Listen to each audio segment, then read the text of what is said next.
Buttahatchie, it was an extensive, we went to the Department of Archives and History before we started working on it and wanted to get a record of all the native mounds that were there, the Indian mounds as we typically call them.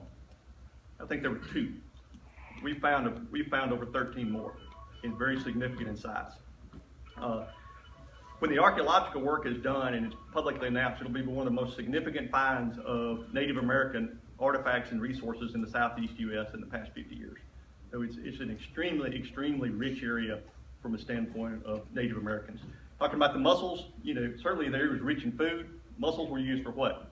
Buttons.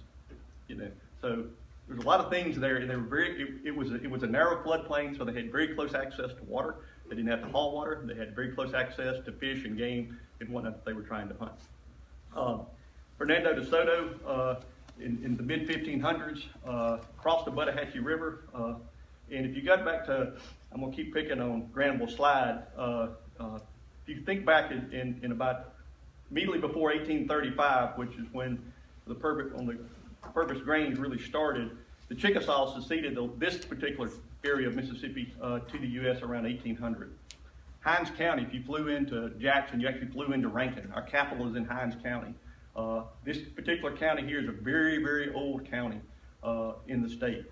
It was set up the same time as the area of Jackson. It was actually, because early surveys, they thought it was in Alabama. They didn't even know it was in Mississippi. But both of those counties were set up in 1821. Gideon Lincecum he was an early settler in Amory, and actually at a place called Cotton Gin Fort, which now Martha owns, is the old Mandan ghost town. And he's cited as one of the key people in transferring a lot of the medicinal knowledge of the Indians that we currently use today in modern medicine.